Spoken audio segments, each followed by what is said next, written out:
मौजे रामगड गावाची नमुना नंबर 8 व घरपट्टी नोंदणी करा आदिवासी युवा सेना संघटनेची जिल्हा परिषदेकडे मागणी।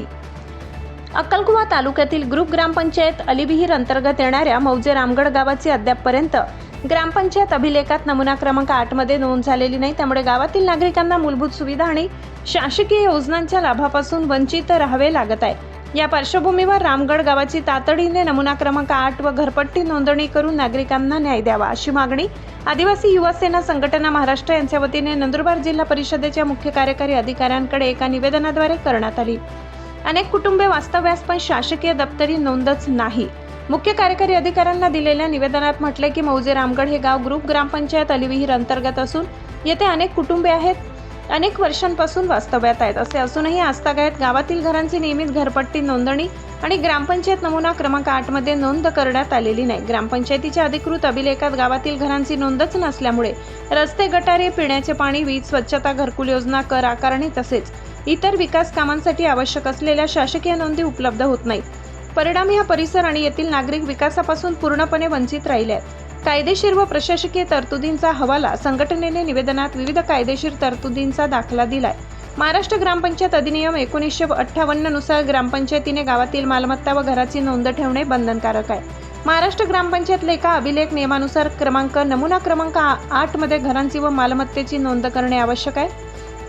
भारतीय संविधानातील अनुच्छेद 38 व 46 नुसार अनुसूचित जमाती व दुर्बल घटकांच्या विकासासाठी शासनाने विशेष प्रयत्न करणे गरजेचे आहे। या तरतुदीनुसार गावातील नागरिकांना मूलभूत सुविधा उपलब्ध करून देणे ही ग्रामपंचायतीची कायदेशीर जबाबदारी असल्याचे निवेदनात अधोरेखित करण्यात आले।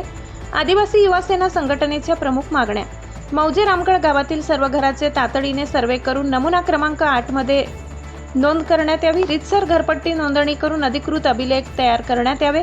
गावातील नागरिकांना घरपट्टी, उतारे व इतर आवश्यक प्रमाणपत्रे उपलब्ध करून द्यावी। गावाला रस्ते, पिण्याचे पाणी, वीज, स्वच्छता, गटारे, इतर मूलभूत सुविधा देण्यासाठी विशेष निधी मंजूर करावा। शासकीय योजनांचा लाभ मिळण्यासाठी आवश्यक ती प्रशासकीय कारवाई तातडीने सुरू करावी। संबंधित अधिकाऱ्यांना प्रत्यक्ष घटनास्थळी पाहणी करून अहवाल सादर करण्याचे निर्देश द्यावे। मौजे रामगड गावातील नागरिकांना शासनाच्या विविध योजनांचा समान लाभ मिळावा आणि गावाचा सर्वांगीण विकास व्हावा यासाठी प्रशासनाने यावर तातडीने पावले उचलावीत अशी आग्रही मागणी आदिवासी युवा सेना संघटनेने केली आहे। या मागणीकडे प्रशासनाने दुर्लक्ष केल्यास तीव्र आंदोलनाचा इशारा स्थानिक नागरिकांकडून दिला जात आहे। आदिवासी आज नंदुरबार मुख्य कार्यकारी अधिकारी यांना एक निवेदन आम्ही या ठिकाणी सादर केलेलं आहे। अलीविहीर ग्रामपंचायती अंतर्गत रामगड म्हणून एक पाडा आहे। त्या पाड्यामध्ये 70 ते 75 घरं त्या ठिकाणी वास्तव्यास आहे।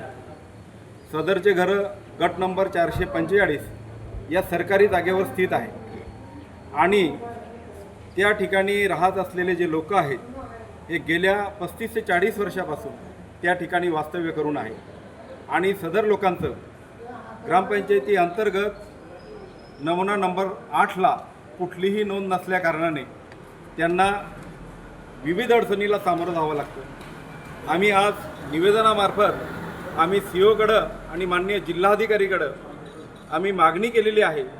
भारतातील जो बी नागरिक आहे त्याला ज्या ठिकाणी तो राहत असेल त्या ठिकाणी त्याला त्याच्या भौतिक सुविधा पुरवण्याची जबाबदारी ही शासनाची आहे। ग्रामपंचायतीमध्ये राहणाऱ्या ज्या लोकांचं नमुना नंबर 8ला नोंद होत नसेल तर ही दुर्दैवी बाब आहे। कारण मुंबई ग्रामपंचायत अधिनियम 1958 हा असा म्हणतो की आपल्या गाव शिवमध्ये जे लोक वास्तव्य करतात ती मग खाजगी जागा असो किंवा सरकारी जागा असो त्या ठिकाणी बांधलेल्या घरावर त्या ठिकाणी घरपट्टी आकारणी करणं हा ग्रामपंचायतीचा पहिलं काम आहे, पहिला अधिकार आहे। आणि या लोकांनी सतत ग्रामपंचायतीकडे मागणी केलेली आहे की आमचे नमुना नंबर 8ला नोंद करा। त्या ठिकाणी फारेजची जागा असल्या कारणाने ते त्या ठिकाणी नोंद करण्यासाठी टाळाटाळ करत आहे। पण कायद्याची दुसरी बाजू तपासून पाहिल्यानंतर प्रथम अधिकार हा या गावकऱ्यांचा आहे की त्या ठिकाणी त्यांच्या घराची नोंद व्हायला पाहिजे आणि या गोष्टीसाठी आम्ही कायदेशीर बाबीने आम्ही लक्ष वेधलं असता या ठिकाणी आम्हाला सीओ सरांनी पण आमच्याशी चर्चा केली आहे। सकारात्मक त्या ठिकाणी चर्चेचं आम्हाला आश्वासन मिळालेलं आहे आणि निश्चितपणे त्यांचे घरं नमुना नंबर 8ला नोंद करून त्यांना नमुना नंबर 8 भेटतील अशा प्रकारची अपेक्षा या ठिकाणी आम्ही व्यक्त करतो। धन्यवाद। जय हिंद, जय महाराष्ट्र।